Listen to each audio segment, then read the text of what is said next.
On that scratch paper, I would like you to start with this one. Solving x minus a absolute value equals 7. That to me feels like it should be split into two equations. Do you remember this kind?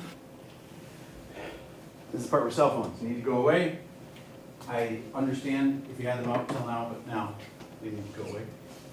I'm okay with that as long as you don't touch it. Okay, just because it's on your desk doesn't give you permission to grab it and use it during class. Okay, ready? Well, x minus 8 equals 7 is one of the equations. It's that simple. You just drop those absolute value bars for the first one. The other one, x minus 8 equals negative 7. And then they're two super simple little equations.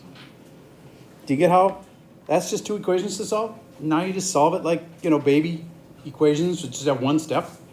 You add 8 to both sides, and you get 8 plus 7 is 15.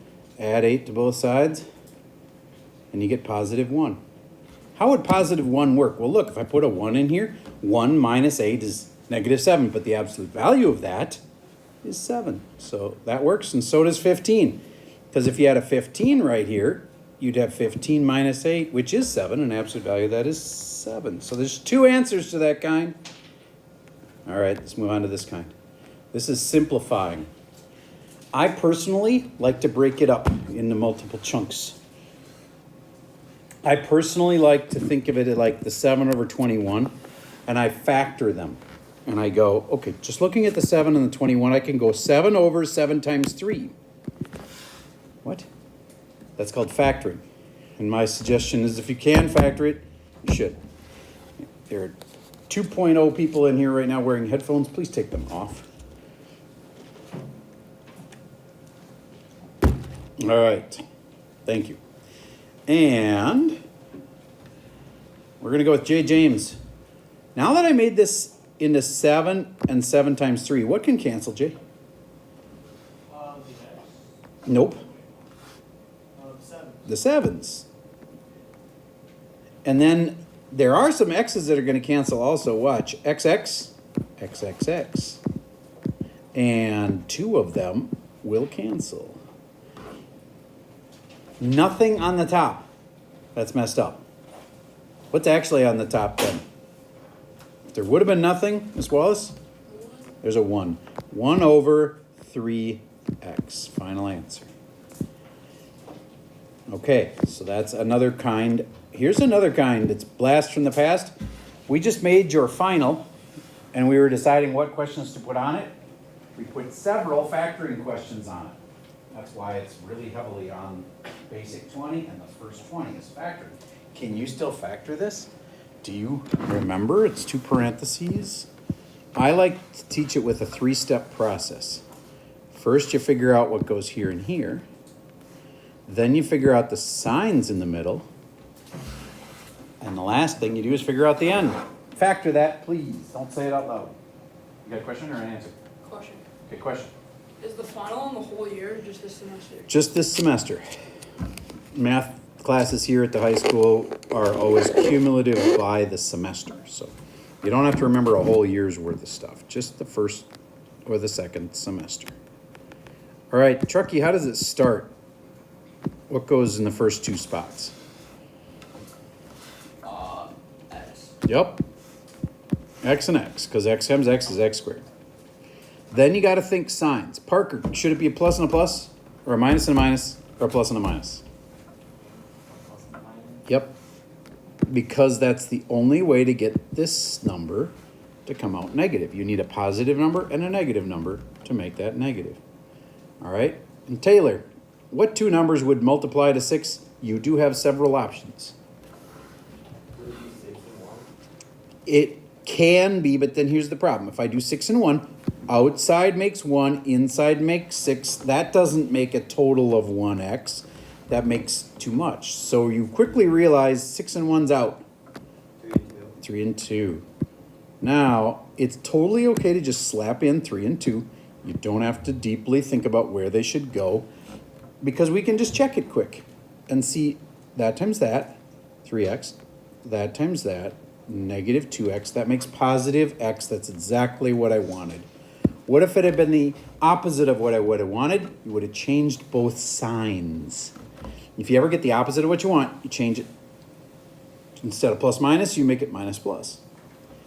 All right, and the last one I want to practice with you is this one, PEMDAS. PEMDAS, what the heck is that? Please excuse my dear Aunt Sally. Is it because she did something terrible? No, it's because you want to do parentheses first. But you say, there's two parentheses, Mr. Server. There's this one, and there's this one. You do the insidemost parenthesis first, but then that's a catch-22 because you can't actually add x plus 1 because you don't know what x is. So then, all rules are off. You just go, no. You just tried to do the parentheses, so then you go to the exponents. There aren't any. Next, you go to multiply and divide. You can't just do it in any order you want. The whole point is do it in the right order. Multiplies and divides, that's this right here.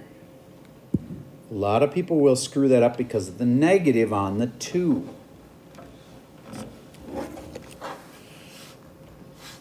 Noah, I'm going to do the first step of this. Would you please tell me what I should do next?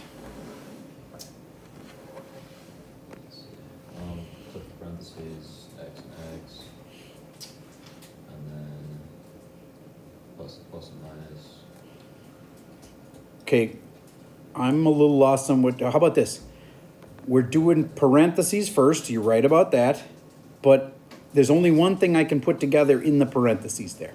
Oh, I thought we were still doing that too.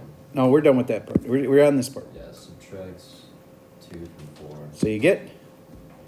2. Yeah, so I'm just going to rewrite it with just that. 2 minus 2x. Now would you please finish it? Multiply.